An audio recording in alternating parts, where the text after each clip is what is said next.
Que aquí sí pueden ver el PowerPoint.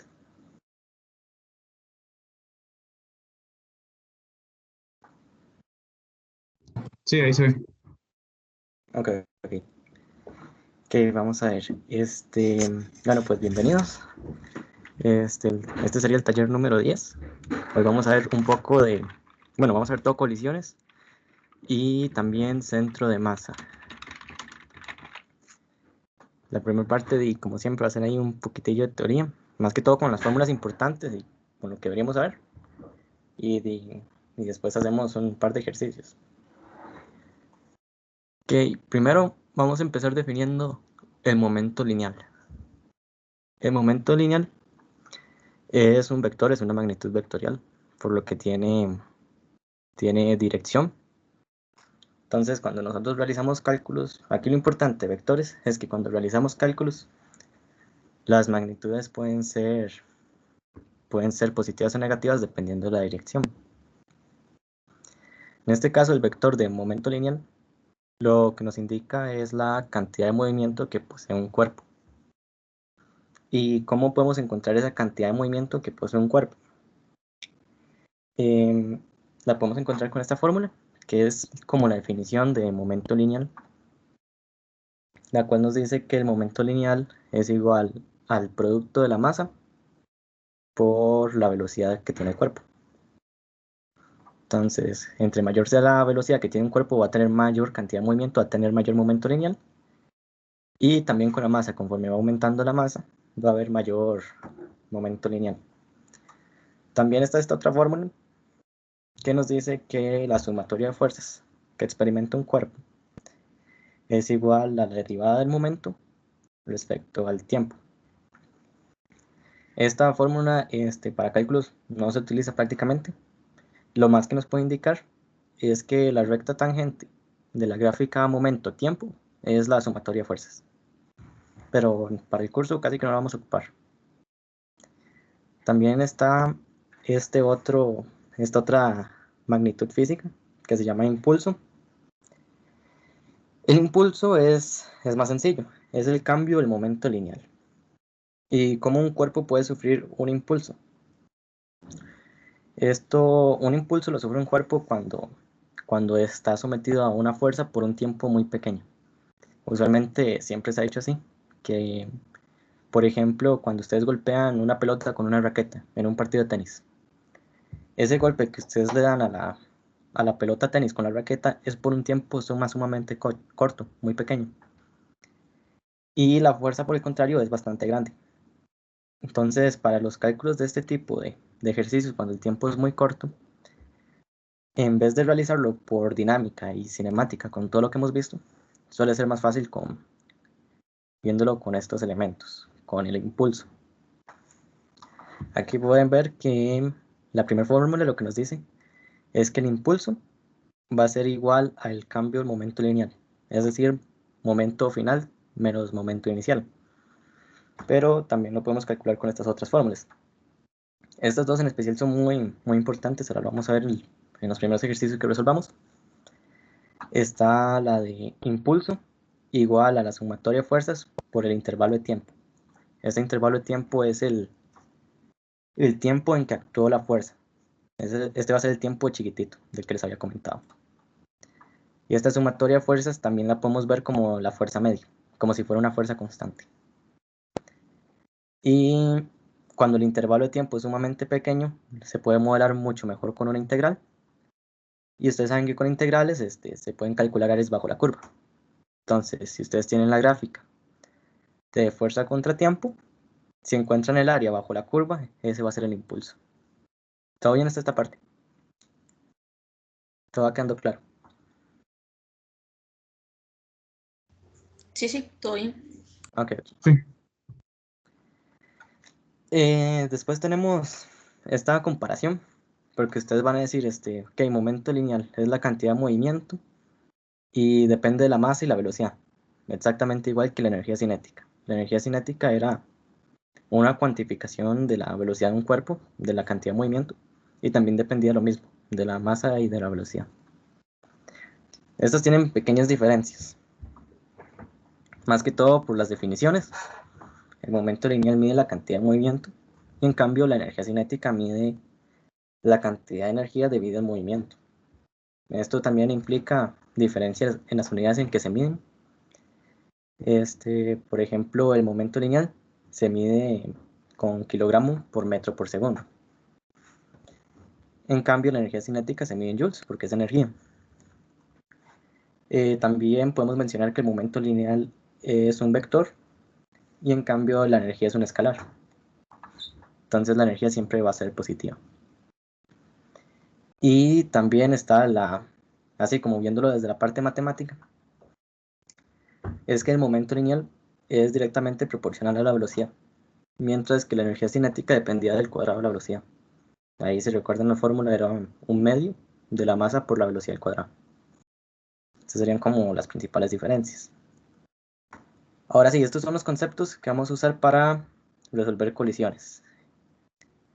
Ahora, también es importante conocer esta identidad, el principio, por así decirlo, de conservación del momento lineal. En esto se basan nuestros cálculos.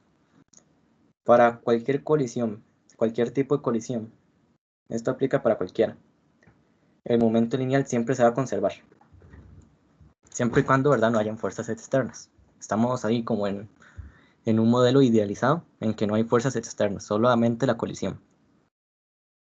Para estos tipos de choques lo vamos a hacer así, que el momento lineal se conserva. El momento final va a ser siempre igual al momento inicial. ¿Ok? Ahora, tenemos tipos de choques, tipos de colisiones. Hay 3 diferentes tipos: los elásticos, los inelásticos y los plásticos.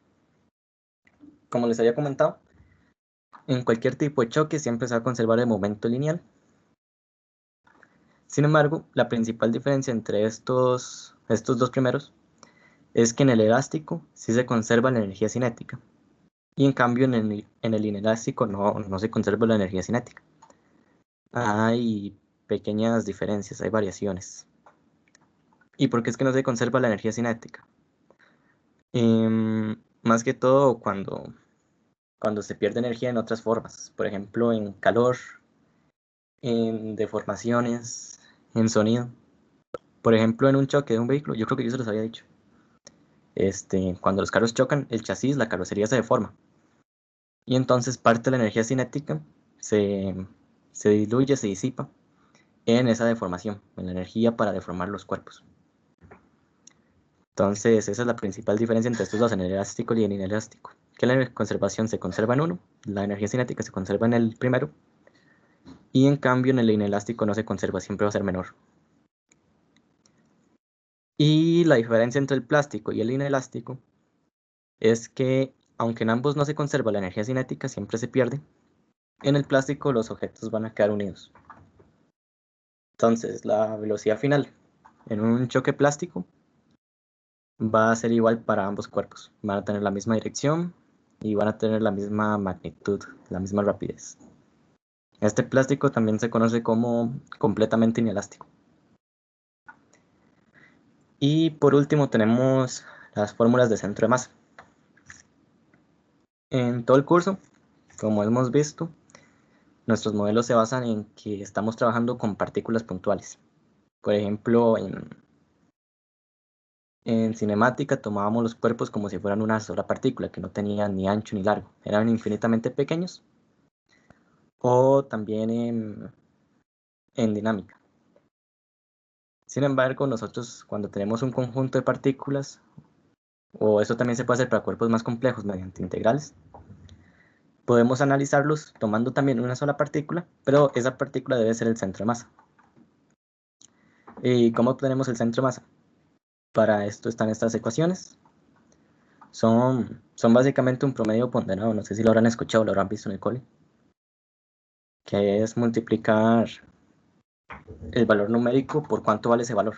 De hecho, esta fórmula es demasiado parecida a cómo calcular el promedio ponderado que ustedes llevan en el TEC.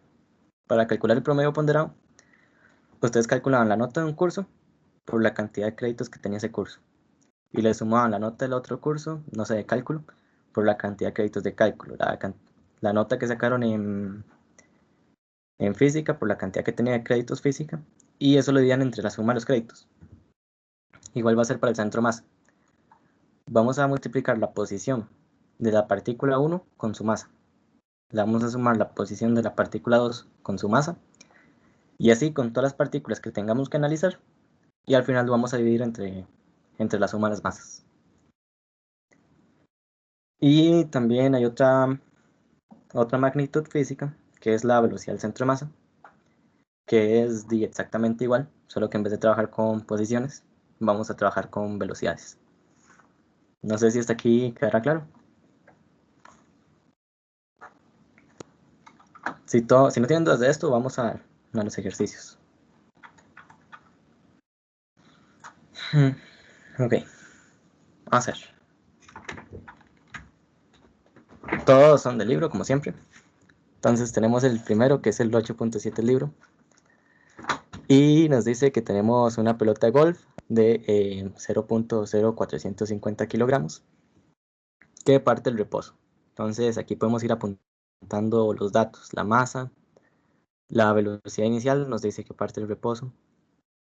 Y nos dice que adquiere una rapidez de 25 metros por segundo al ser golpeada por un palo.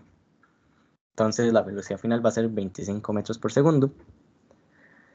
Y nos dicen, si el tiempo de contacto es de 2 milisegundos, eso es lo que significa la M, milisegundos, SI, ¿qué fuerza media actúa sobre la pelota? Entonces nos preguntan fuerza media. Para hacer estos ejercicios de impulso, momento lineal, mucho de lo que hay que hacer para resolverlos es trabajar con las fórmulas a la par y ver cuál nos sirve y cuál no nos sirve. Entonces, en este primero, nos preguntan por cuál es la fuerza media. Entonces, si revisamos las fórmulas, la única que incluye fuerza media es esta. Impulso igual a fuerza media por delta T.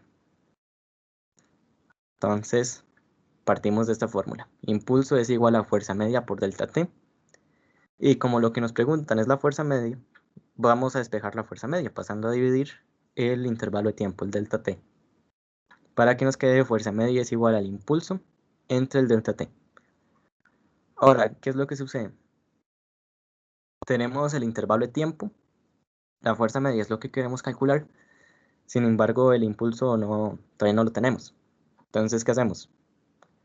Nos devolvemos a las ecuaciones y vemos cuál más nos sirve. Como el impulso no lo tenemos que encontrar una expresión para el... En este caso, la que nos sirve es la primera. Impulso es igual al momento final menos el momento inicial. Aquí yo lo apunté también. Y entonces este impulso lo vamos a cambiar, lo vamos a sustituir por momento final menos momento inicial. Después aplicamos la definición de momento. Momento es la multiplicación de la masa por velocidad. Y entonces nos quedaría masa por velocidad final menos masa por velocidad inicial.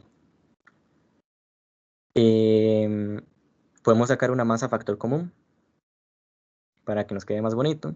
Y esta velocidad inicial, si recordamos, salía del reposo. Entonces va a ser 0. Y ya llegamos a esta expresión para la fuerza media, que son datos que ya conocemos. La masa nos la daba el ejercicio, la velocidad final era 25 metros por segundo y el intervalo de tiempo eran 2 milisegundos. Que para pasar los segundos basta dividir por 10 a la 3. Eso se hace con conversiones. Meten todo esto en la cálculo y vamos a obtener el valor de la fuerza media. ¿Por qué fuerza media? Porque esas fuerzas cambian con el tiempo. Pero como son así por intervalos muy pequeños, se pueden modelar mediante estas fórmulas. Lo mejor sería hacerlo con integrales, pero no son malas aproximaciones, entonces funcionan. ¿Todo bien con esta parte? Lo segundo que nos preguntan es que si es significativo el efecto del peso de la pelota durante el tiempo de contacto. Porque vean que aquí hicimos cálculos sin tomar en cuenta el peso. En realidad esta fuerza media debería tomar en cuenta la fuerza del palo y eventualmente, dependiendo de las direcciones de las fuerzas, restarle la fuerza del peso. Aquí nos preguntan que si está correcto eso, ¿es significativo el efecto del peso? Entonces, lo que podemos hacer es encontrar cuánto vale el peso. El peso es igual a masa por gravedad, no es nada nuevo. Y eso va a ser igual a 0.045 por 9,8. Y obtenemos un resultado de 0,441 newtons.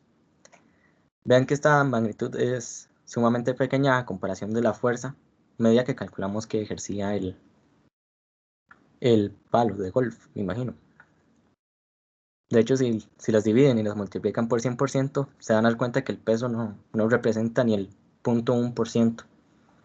Entonces, al ser el peso tan pequeño en relación a la fuerza media, podríamos despreciarlo. ¿Sí?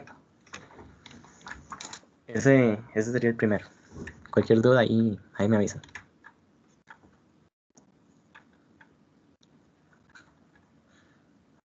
Este es el segundo.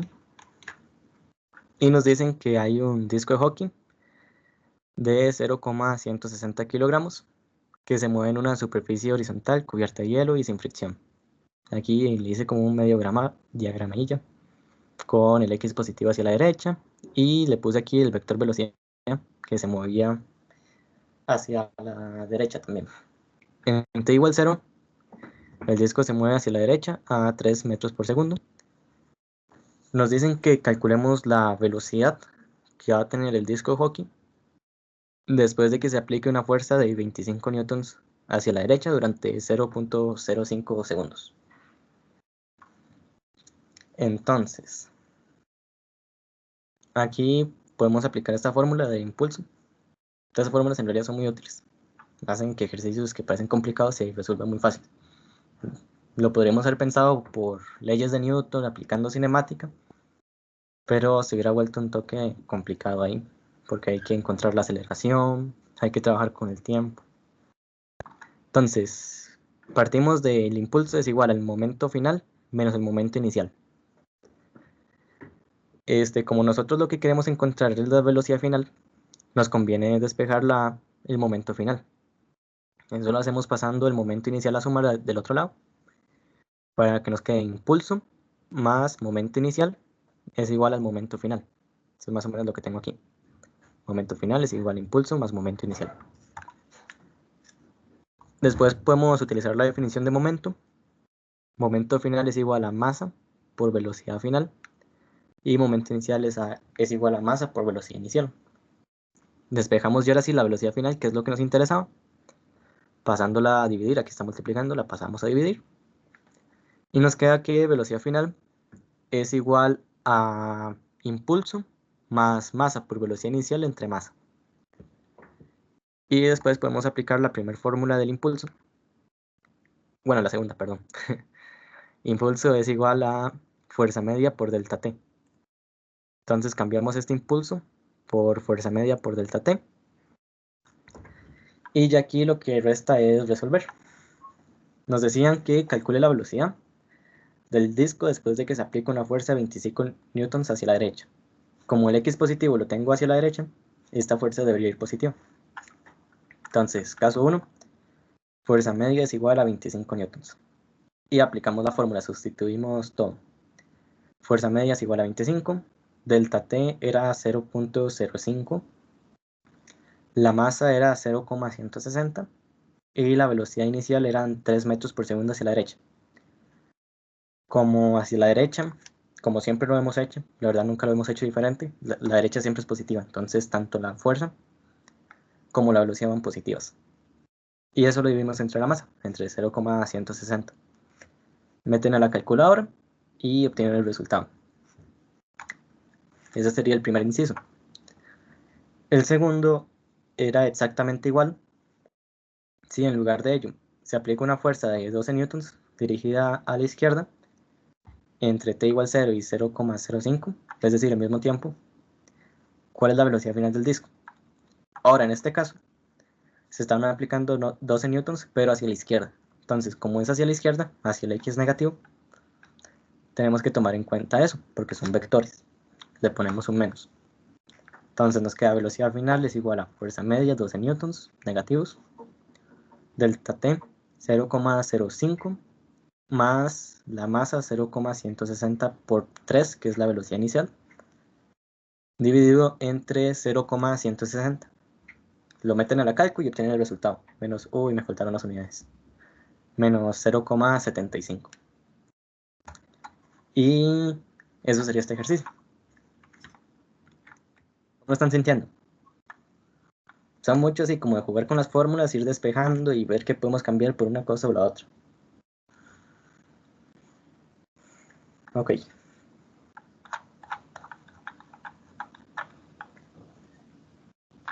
Y este es el último de impulso de ese tema.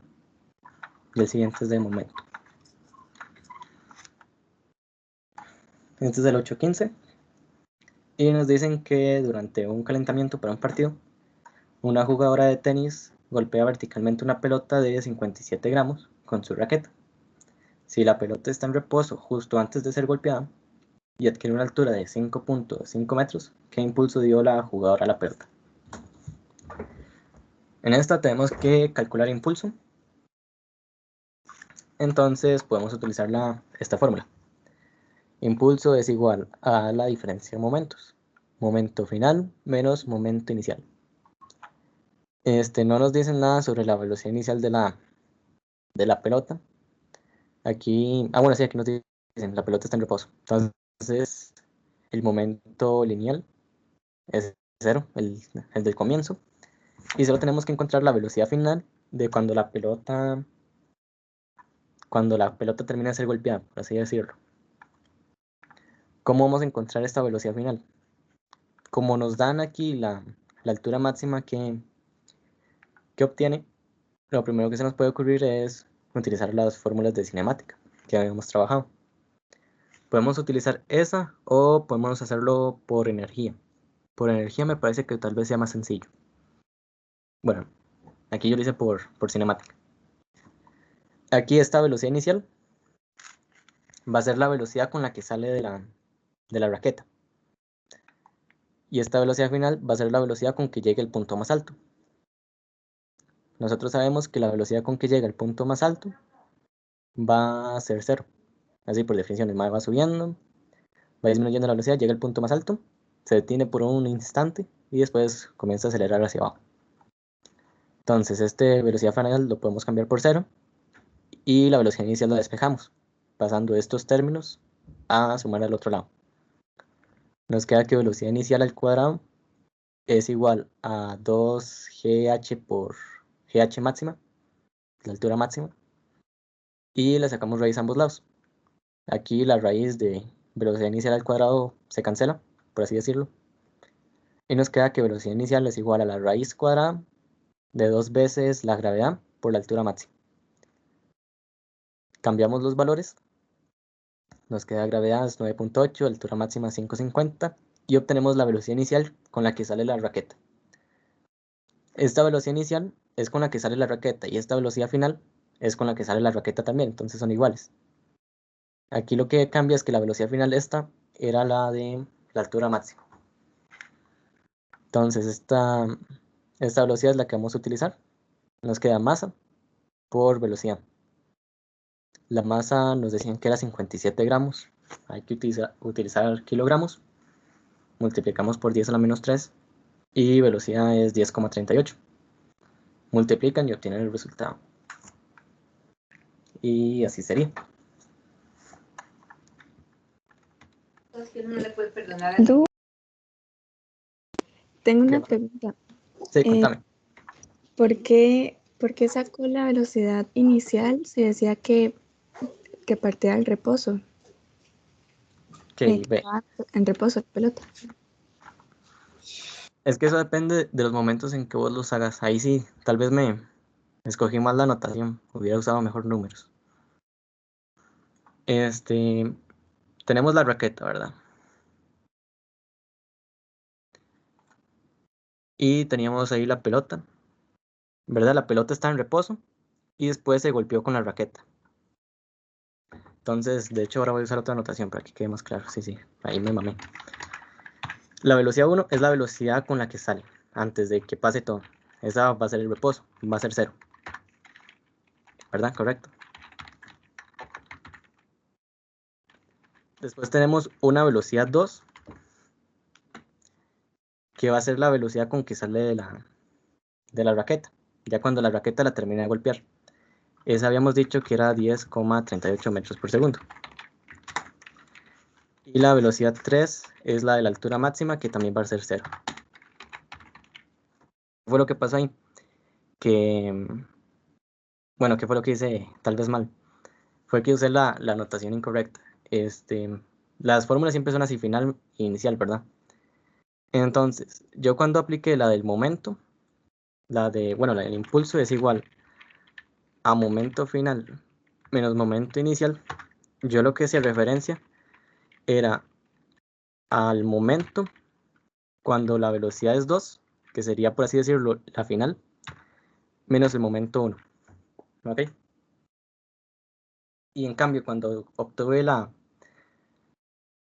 fórmula de altura máxima para encontrar la velocidad con que salía la raqueta, yo también lo hice con final menos inicial.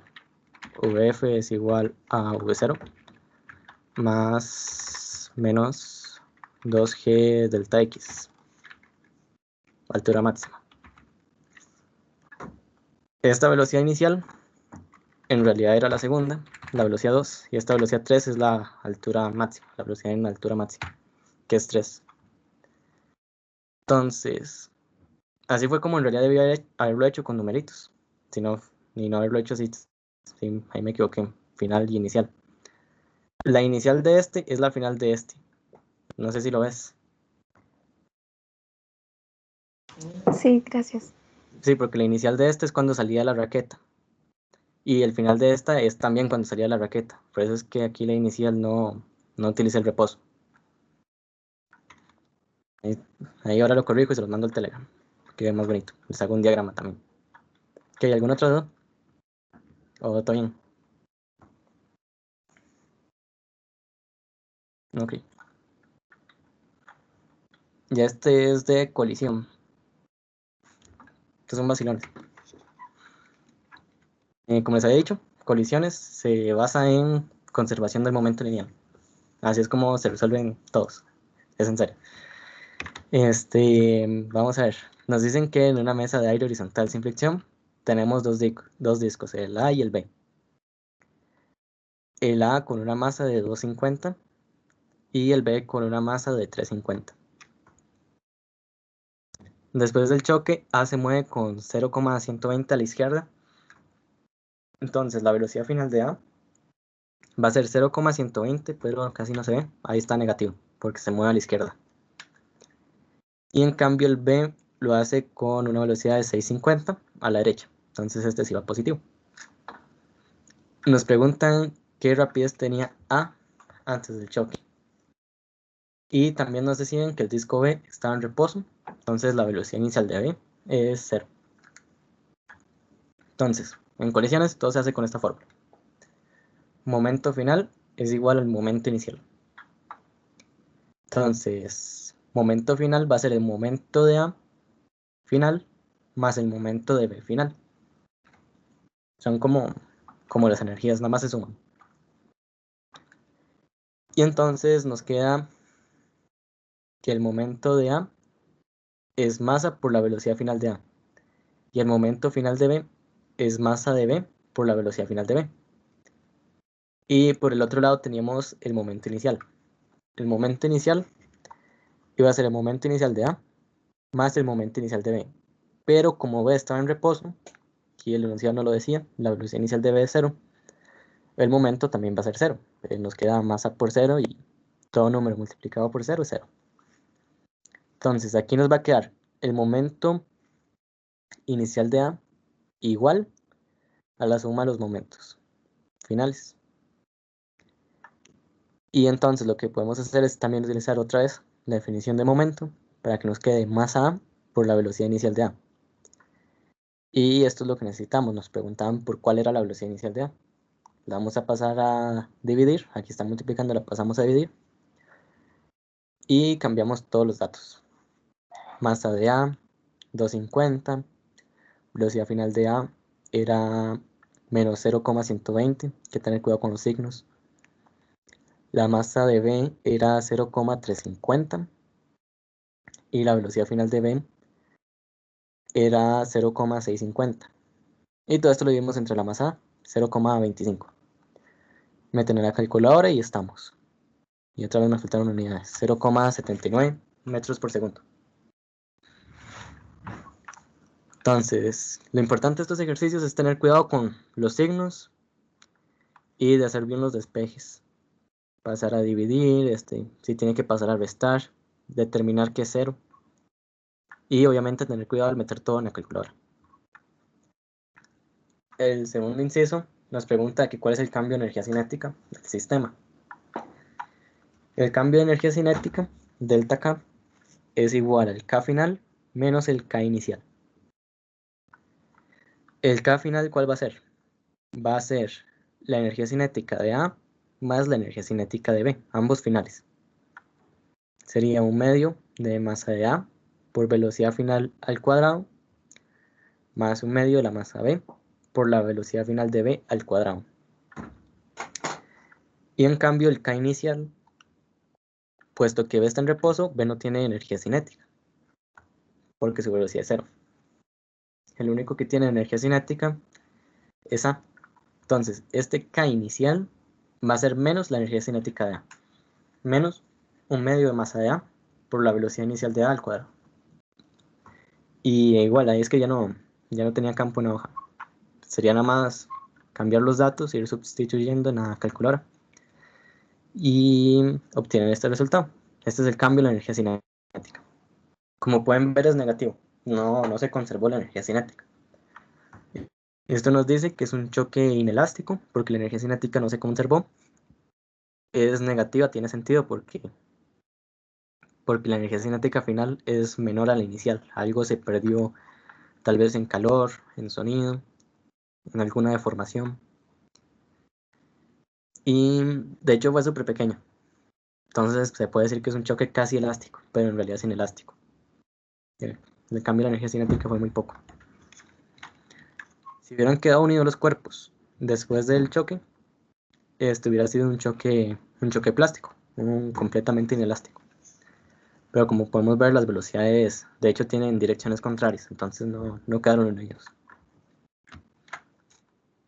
Este sería este primero. No sé si tienen dudas.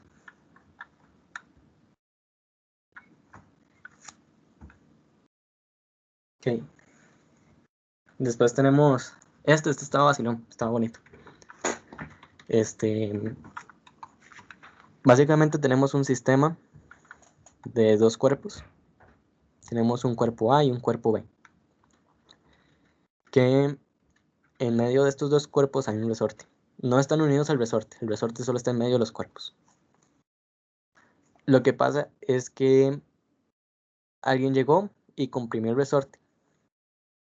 Y entonces al momento de comprimirlo se crea una energía potencial elástica. Después, al momento de soltar los cuerpos, el resorte se va a estirar y va a empujar la masa B hacia la derecha y la masa A hacia la izquierda. Tenemos la masa, 1 kilogramo de A, y la masa de B es 3 kilogramos. También nos dicen que despreciemos, vamos a ver, hoy no lo quité, que despreciemos la fricción y que encontremos la velocidad final de A. También nos dan la velocidad final de B, es 1,20. Esto no es precisamente una colisión, pero podemos modelarlo como una. ¿Cómo? Utilizando conservación del momento lineal. ¿Qué es lo que vamos a hacer? El momento final tiene que ser igual al momento inicial, la cantidad de movimiento. El momento final va a ser el momento de A más el momento de B. Entonces nos queda masa de A por velocidad de A más la masa de B por la velocidad en B. ¿Y cuál va a ser el momento inicial? La cantidad de movimiento inicial. Al principio, nada más estaban comprimidos con el resorte. No se estaban moviendo ninguno de los dos. Entonces este momento inicial va a ser cero, porque ningún elemento del sistema estaba en movimiento. Como lo que nos piden es la velocidad de A, de ahí vamos a despejarla. vamos a pasar este término aquí a restar del otro lado, menos masa B por velocidad B, y pasamos a dividir masa A. Nos queda que la velocidad en A es igual menos la masa B por la velocidad en B entre la masa A, es decir, menos 3 kilogramos por 120 metros por segundo dividido entre 1 kilogramo. Esto lo meten a la calculadora, ¿verdad? Y nos da menos 3,6 metros por segundo. Esta sería la velocidad inicial de A. Medio sabemos que está bien porque nos dio negativo y A iba a salir hacia la izquierda. Entonces, por esa parte está todo bien. Si nos hubiera dado positivo, deberíamos preocuparnos. Y también nos preguntan que cuánta energía potencial se almacenó en el resorte. Esto es del tema energía. Esto no lo vean, esto lo hice mal. Lo iba a quitar, pero se me olvidó. Hacemos energía mecánica inicial es igual a energía mecánica final. La inicial, esto es conservación de la energía, ¿verdad? No hay fricción. Entonces utilizamos esta fórmula. Entonces, vamos a calcular la energía mecánica en el inicio, cuando todo está comprimido, justo antes de soltarse. Entonces, tendríamos la energía potencial elástica, la gravitacional y la cinética. La potencial elástica es 0, está en la altura es 0, no hay que tomarla en cuenta. Y como todo estaba quieto, la energía cinética va a ser también 0. Nos queda únicamente la energía potencial del resorte. Y la energía mecánica final, el resorte ya se estiró, no tiene ninguna energía, entonces también va a ser 0. La energía potencial va a ser 0, no hay ninguna altura involucrada, no estamos trabajando en un plano inclinado o algo así. Y en cambio la energía cinética sí la tenemos, la de los dos cuerpos. Entonces aquí al final de esta fórmula se nos simplifica y nos queda que la energía del resorte era igual a la energía cinética al final. La energía cinética va a ser la energía del cuerpo A más la energía del cuerpo B. Y igual sustituimos valores. 1/2 la masa A, que era 1 kilogramo, por la velocidad A, que era menos 3,60 al cuadrado, más 1/2 de masa B, que era 3 kilogramos, por la velocidad B, que era 1,20. Esto lo elevamos al cuadrado, metemos a la calculadora y obtenemos nuestro resultado. Y esta sería la energía potencial elástica que tenía el resorte al comienzo, que era lo que nos preguntaban. No sé si tiene alguna duda, si alguno quedó claro. Y si no, continuamos. Estos ejercicios, como pueden ver, no son muy complicados, más que todos los que son de colisiones o este tipo de ejercicios, que no era directamente una colisión, pero podemos usar siempre esta fórmula. La de momento final es igual al momento inicial. Nada más tener cuidado ahí con los signos, con las velocidades, ver qué tenemos, qué no tenemos. Si tenemos que trabajar con impulso, vemos las fórmulas, cuál nos sirve, cuándo no sirve. Diagrama siempre es bueno. En estos no considero tan necesario, pero siempre se puede hacer un diagrama ahí para tener más claro cuáles son sus velocidades, las direcciones. Ok, este es de masa variable. Nos dicen que hay un vagón abierto de un tren, me imagino, de 24.000 kilogramos, 24 toneladas. Este viaja sin fricción sobre una vía horizontal. Está lloviendo muy fuerte y la lluvia cae en forma vertical. Entonces el vagón que originalmente estaba vacío se va a comenzar a llenar, va a comenzar a acumular agua. Este vagón tiene una rapidez de 4 metros por segundo. Y nos preguntan, ¿qué rapidez tiene el vagón después de acumular 3.000 kilogramos de agua de lluvia? Entonces, como toda esta parte del taller, todo se resuelve con esta fórmula. El momento final es igual al momento inicial. Empecemos por el inicial. El momento inicial va a ser únicamente la masa del vagón. Aquí le puse C de carro, no sé por qué.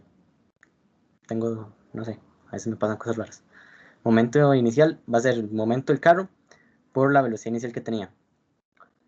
Ok, y el momento final, ¿cuál va a ser? Va a ser la masa de los dos elementos, del carro y del agua. ¿Y cuál va a ser la velocidad?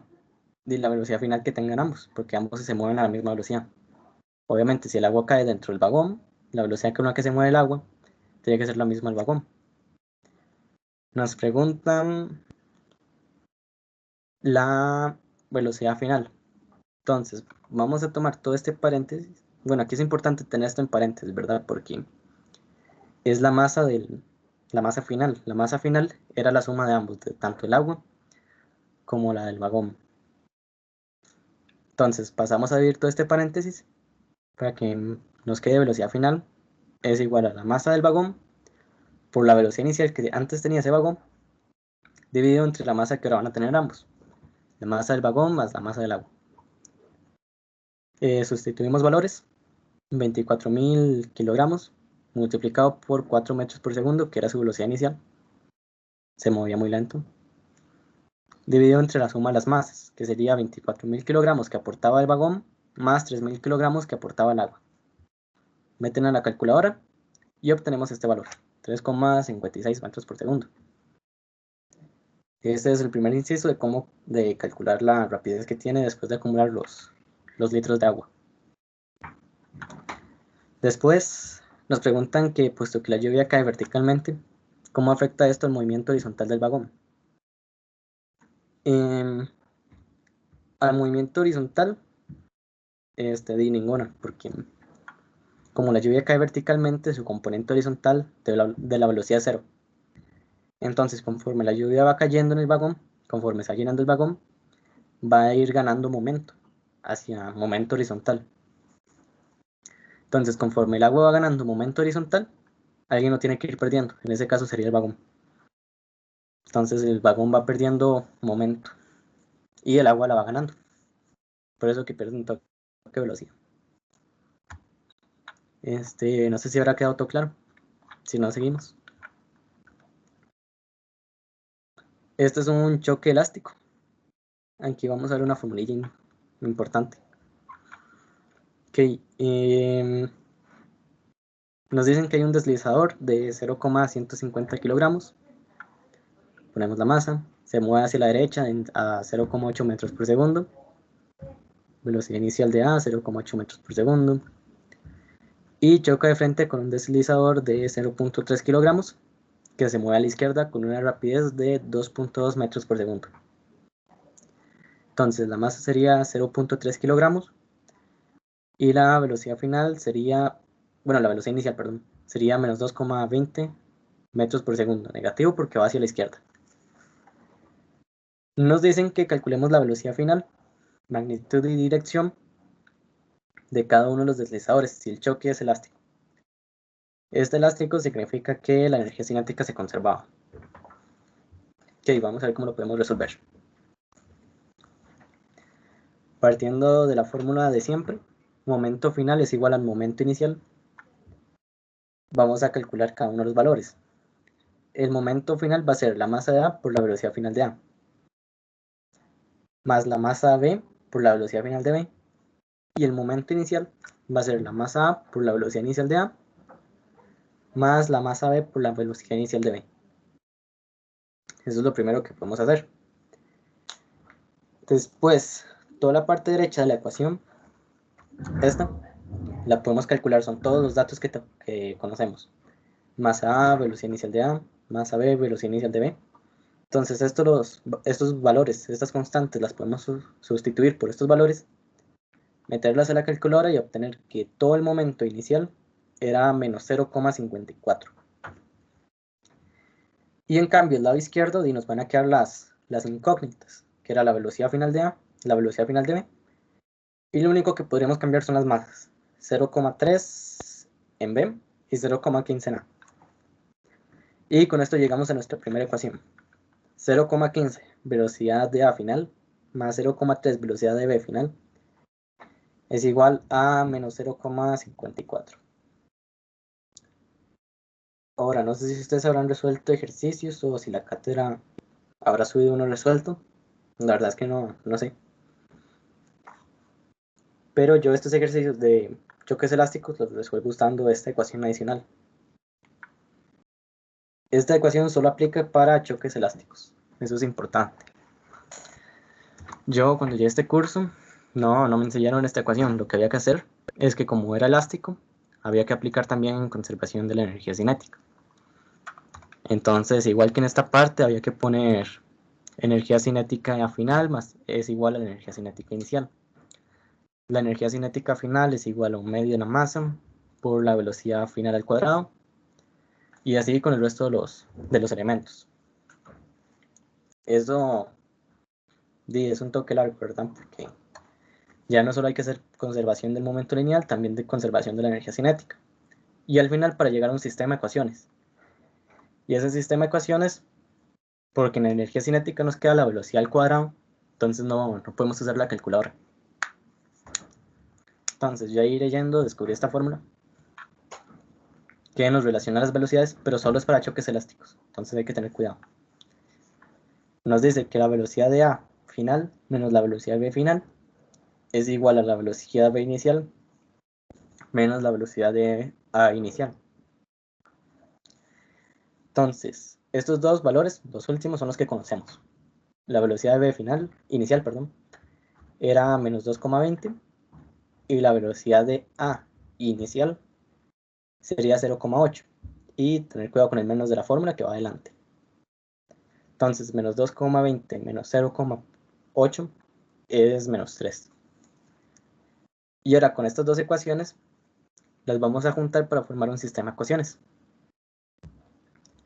Serían dos ecuaciones, dos incógnitas.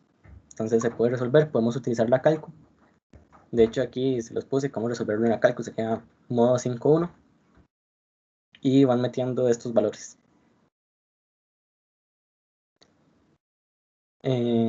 Cuando meten esto a la calculadora, ella le va a arrojar dos resultados. Uno para la primera incógnita y otro para la segunda. Si van metiendo los valores en este orden, les debería tirar la velocidad final de A primero. Entonces nos queda el primer valor que arroja sería velocidad final de A menos 3,20 y velocidad final de B menos 0,2. Y ese sería el ejercicio. Y así encontramos la velocidad final de cada uno de los deslizadores. Ahora, como nos dieron negativo, eso significa que los objetos, los dos, se mueven hacia la izquierda. Y así sería. Nada más saber utilizar esta fórmula, que es muy importante para choques elásticos, simplifica mucho las cosas. La otra sería haber aplicado conservación de la energía cinética, con energía cinética final igual a energía cinética inicial. Y resolver ese sistema de ecuaciones, porque eso hay que hacerlo a mano y aparte de que es más complicado, es más largo, aunque uno lo intente hacer bien, aunque uno entienda cómo se hace, uno siempre se puede equivocar. Entonces lo mejor es hacer esto con calculadora. La calculadora no falla. Esta tal vez así sea difícil de recordarla, pero aquí la pueden ver despejada. Velocidad de A final más velocidad inicial de A es igual a la velocidad final de B más la velocidad inicial de B. ¿Está claro con esta parte?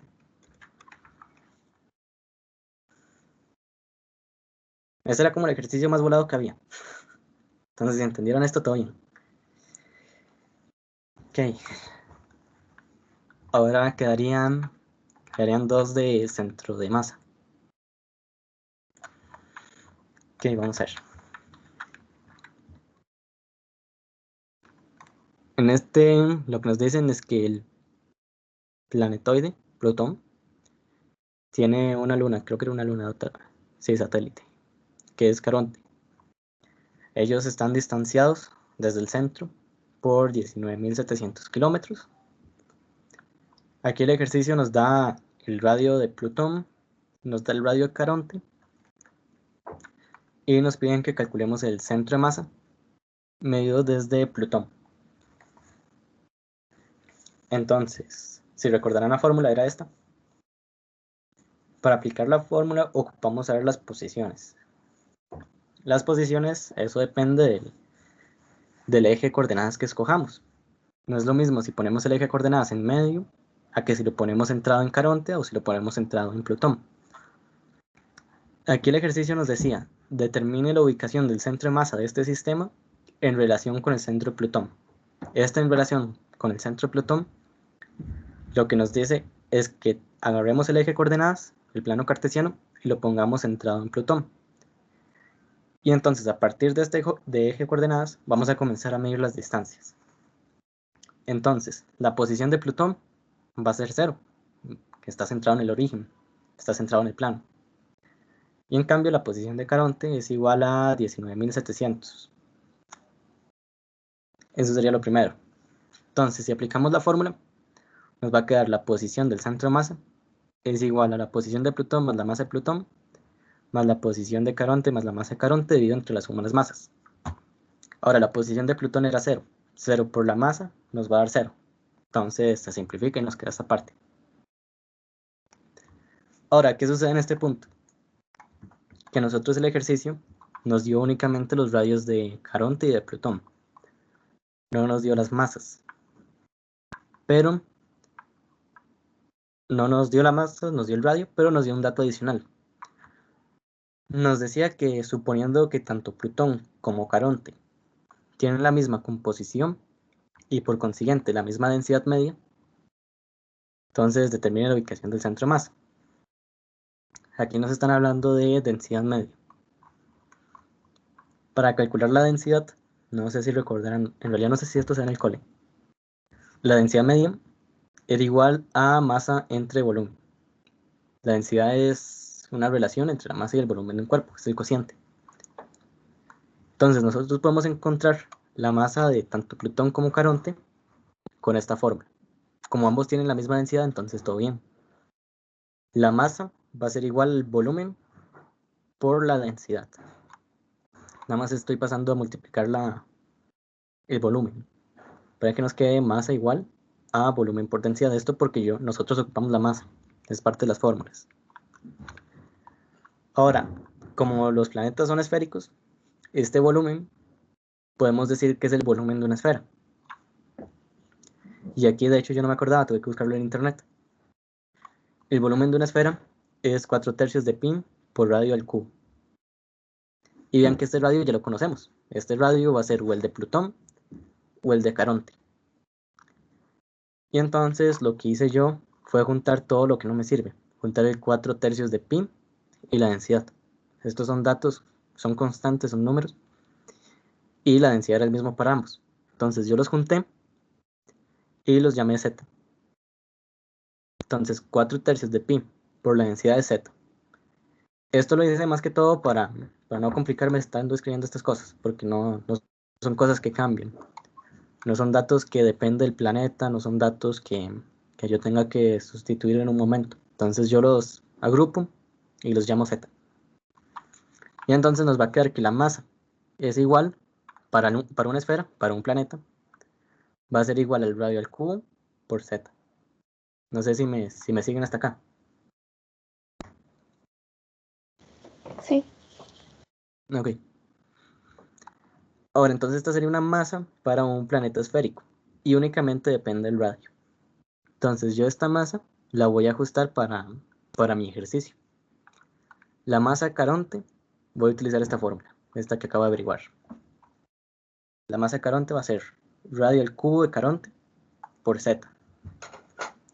Eso dividido entre la masa del planeta de Plutón, que sería radio al cubo por z. Aquí yo les puse R mayúscula Plutón y R minúscula Caronte. Puede que aquí le puse minúscula y aquí mayúscula. Más la masa de Caronte, R minúscula al cubo por z. Y después aquí tengo z y tengo z en el denominador. Los podría sacar a factor común. Entonces me queda z multiplicado por radio mayúscula al cubo más radio minúscula al cubo. Y vean que bonito, aquí se cancela z. Entonces sí fue buena idea haber hecho esto, porque si no hubiéramos tenido que copiar aquí 4/3 de pi por la densidad. Y abajo también hubiera habido que escribir eso. Entonces mejor así con z. Más cómodo, más bonito. Igual para cancelarlo, entonces no había mucha gracia. Y ya llegamos a esta fórmula para el centro de masa. El centro de masa de este ejercicio, de este sistema, va a estar dado por la posición de Caronte por su radio al cubo, dividido entre el radio de Plutón al cubo más el radio Caronte al cubo. sustituyen los valores y vamos a obtener esta fracción, la meten a la calco y obtenemos este valor, 2.520 kilómetros. ¿Por qué kilómetros? Porque los datos nos los dan en kilómetros y no los pasé. Pero igual no hacía falta pasarlos. Si el centro de masa lo medimos en metros, el resultado va a estar en metros. Si está en kilómetros, el resultado va a estar en kilómetros. No sé qué les habrá parecido este ejercicio, si se habrán perdido en alguna parte. Más que todo en esta, la de la densidad. Que hay que hacer ahí como, bueno, primero partir de esta fórmula, que si no la conocían no había mucho por hacer. Y ya después interpretar que ambos son planetas. Los planetas usualmente son esféricos, nunca he visto un planeta cuadrado. Entonces podemos usar el volumen de una esfera y ya y a partir de ahí todo va sobre ruedas. Entonces, con este ejercicio, ¿alguna otra duda? ¿Todo bien? Ok. Ya son las 2 y hay que ir terminando. Ok. Ok, vamos a leerlo. Hay una camioneta de 1200 kilogramos, sería esta amarilla, que tiene una velocidad de 12 metros por segundo. Avanza en una autopista recta a 12 metros por segundo. Hay otro automóvil con una masa de 1800 kilogramos, este es más pesado, con una rapidez de 20 metros por segundo. Y tiene su centro de masa 40 metros por delante del centro de masa de la camioneta. Entonces, el centro de masa de este carro rojo va a estar 40 metros más adelante, más a la derecha, que el centro de masa del carro amarillo. Determine la posición del centro de masa del sistema formado por los dos vehículos. Entonces, esto es más sencillo que lo anterior. Nos dan la masa 1, la velocidad 1, masa 2 y la velocidad 2. Si nosotros ponemos, aquí no nos decían nada del sistema de referencia, medir el centro de masa desde una posición específica. Entonces, aquí lo más fácil, por conveniencia, nos sirve poner el sistema de coordenadas aquí, encima del carro amarillo. Primero, porque la posición del carro amarillo va a ser 0 y entonces se nos va a cancelar el término. ¿Y por qué no en el carro rojo y cancelar la posición del carro rojo? Igual se podría hacer, pero nos comenzarían a dar valores negativos. Y entonces ahí tal vez nos podríamos equivocar si no lo manejamos bien. Entonces mejor ponerlo en el amarillo y que la posición de este carro, del carro restante, sea positiva. Entonces, fórmula. La posición del carro amarillo es 0, entonces se cancela. Y nos queda únicamente la masa 2 por la posición 2. La masa 2 va a ser 1800 kilogramos. La posición 2, medida desde el carro amarillo, que es donde nosotros pusimos el origen, va a ser 40 metros. Y la suma de las masas. 1200 más 1800 nos da 24. Y así ven que no es muy complicado sacar el centro de masa. Depende mucho del ejercicio y lo que nos den, no como el otro que está medio volado con las densidades. Así se saca el centro de masa de este. Después nos preguntan la magnitud del momento lineal total del sistema a partir de los datos anteriores. Entonces, el momento del sistema va a ser la masa 1 por la velocidad 1, más la masa 2 por la velocidad 2. En este caso, el carro 1 y el carro 2. Igual, sustituimos datos, 1200 por 12, 1800 por 20. Meten esto a la cálculo y obtenemos el resultado. 50.400 kilogramos metro por segundo. ¿Por qué en la anterior la masa 1 y la posición 1 se hacen 0? Porque es parecido a este. Pusimos el eje coordenadas encima del primer carro. Entonces ponemos aquí el sistema de coordenadas encima del amarillo. Eso lo hacemos para que se nos haga 0. Más fácil así, ¿verdad? Si lo hubiéramos puesto en medio, habría que poner la posición de este que sería menos 20 y la posición de este que sería 20. Entonces mejor poner el sistema de coordenadas encima de uno de los objetos que estamos analizando. Tenemos el momento, ¿verdad? De nada. Tenemos el momento, masa 1, velocidad 1, masa 2, velocidad 2, ¿verdad? Sustituimos los datos y obtenemos el resultado. Después nos preguntan por la rapidez del centro de masa del sistema. Ese lo hacíamos con esta fórmula, que es prácticamente la misma. Nada más que en vez de una X, va a ir una V, y donde antes habían X, ahora van V's. Entonces la velocidad del centro de masa va a ser igual a la masa 1 por la velocidad 1, más la masa 2 por la velocidad 2, dividido entre la suma de las masas. Aquí nos va a quedar 1200 por 12, más 1800 por 20, dividido entre la suma de las masas. Meten a la calculadora y obtienen el resultado, 16,8 metros por segundo. Entonces el centro de masa no solo va hasta 24 metros del centro, sino que también va a tener esta velocidad. Ahora, la última pregunta es, calcule el momento lineal total del sistema usando la rapidez del centro de masa. Básicamente para esto es que hacemos centro de masa. Cuando tenemos objetos compuestos de varias partículas o resolviendo ejercicios que están compuestos de varios elementos, entonces usualmente es más fácil analizar solo uno que sea representado por el centro de masa a tener que analizar varios. Entonces en este caso pudimos haber hecho esto, en realidad no era muy complicado, era aplicar la fórmula, pero ¿qué hubiera pasado si hubiéramos tenido, no sé, 10, 15 carros? Y ojalá no solo en una dimensión, no solo de izquierda a derecha, sino en un plano cartesiano, que se puede mover de izquierda a derecha y de arriba a abajo. Entonces ya calcular el momento lineal no hubiera sido tan sencillo. Lo que si hubiera sido sencillo, es aplicar la fórmula de centro de masa y la velocidad del centro de masa. Y con esto podemos calcular el momento lineal de todo el conjunto, de todo el sistema. ¿Cómo lo calculamos? Con la masa del sistema, bueno, es igual que la fórmula de momento. Momento es igual a masa por velocidad. La masa ya no va a ser de una partícula en puntual, ya no va a ser una partícula en específico, va a ser la masa de todo el sistema. 1200 más 1800. Y la velocidad del centro de masa va a ser este valor, 16,8. Entonces, sería la suma de las masas multiplicado por la velocidad del centro de masa y obtenemos el momento lineal. Y pues evidentemente tenía que darnos igual, ¿verdad? Si nos daban diferentes, algo habíamos hecho mal.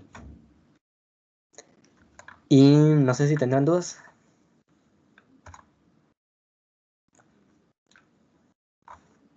Ya eso fue lo que les traía preparado para hoy. Si tienen, bueno, voy a parar la grabación. Y si tienen, no sé, dudas así sobre